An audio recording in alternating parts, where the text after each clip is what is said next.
Prediction time. How you see it going down? Yeah, the 49ers need to avoid that same fate that the Buffalo Bills fell to. I say that the keys to the game are a little redundant of what we were just talking about, but it is that simple. It's the 49ers making it clear that their identity is running the ball, and they need to run the ball all day. You have to you found an identity when you were playing the Los Angeles Rams. You inspired yourselves. You inspired the fan base. You inspired the coaching staff. So hopefully Kyle comes back out with a bit more of his creative gameplay, the run design. Somebody in one of my comments on my show was saying that Kyle was in his bag like there were chips at the bottom. And that seemed very fitting. He needs to find some chips yet again Sunday morning. I like that. I also want to see just how the team comes out. Because if this is the 2014 49ers, they come out flat.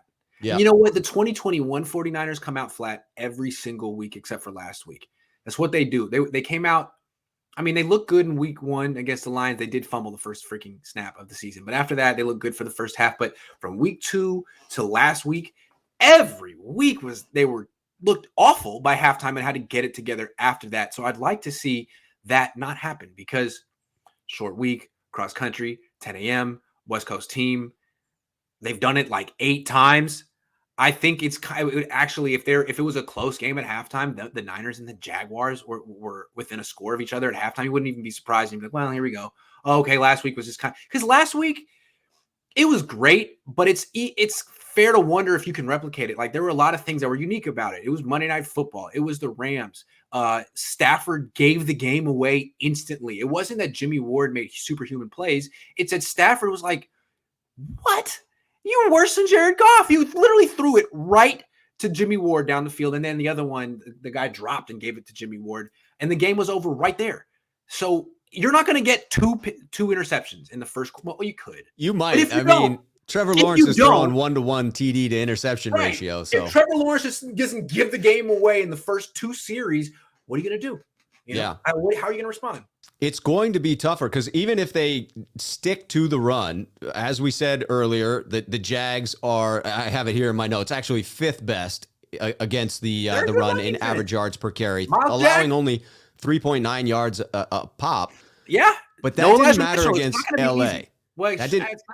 Right. Against LA, you had both of the backs under 3.5 yards per carry. Jeff Wilson Jr. under 3. Kyle just stuck with it. So that's the key to me is don't try to be pretty on offense. Yes. It doesn't matter. Doesn't matter if it's 3.5 yards carry. It doesn't matter. If you score 17, you probably win. If you score 20, you definitely win, as long as you don't turn the ball over. The only way they score more than 13 points is if you give them the ball. If they have a long kick return, if you have a fumble and they recover, if Jimmy throws a pick. So don't give them the opportunity. Just play clean, boring football. No one's watching. It's Jacksonville. You're not like the game of the week. Just go in there, win 20-10, and come home. Yeah. And Agnew is no slouch, the returner for the Jags. He has a 102-yard kick return. I'm going to talk about him next on my show after this show. Join me there. But yeah, so on defense, though, on the other side of the ball, so if the 49ers stick to the run, they don't turn the ball over, they play solid special teams and contain Agnew, what do they need to do on defense?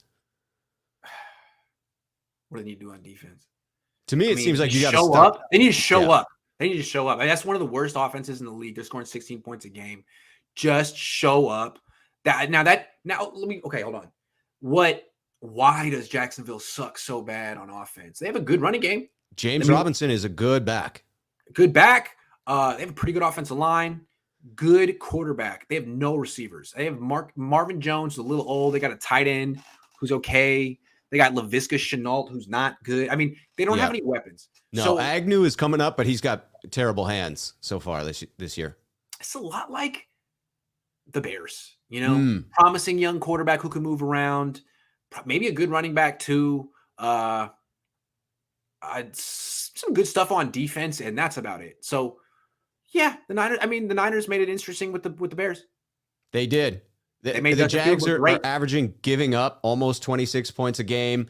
To me, the 49ers only lose this if they shoot themselves in the foot. I am predicting that they won't. So just to give the official prediction out there, I said it off the cuff earlier in the week, but after doing my research, I'm sticking with it. 34-21. I think the 49ers overcome that big spread of 6.5 points. If I were betting this game, I'd take them with the spread. Perhaps. I mean, Jacksonville could just give up and fold and give up 34 points. I'm going to take a lower scoring game, 17-13 Niners. 17-13. But 34-21 would be a lot more exciting.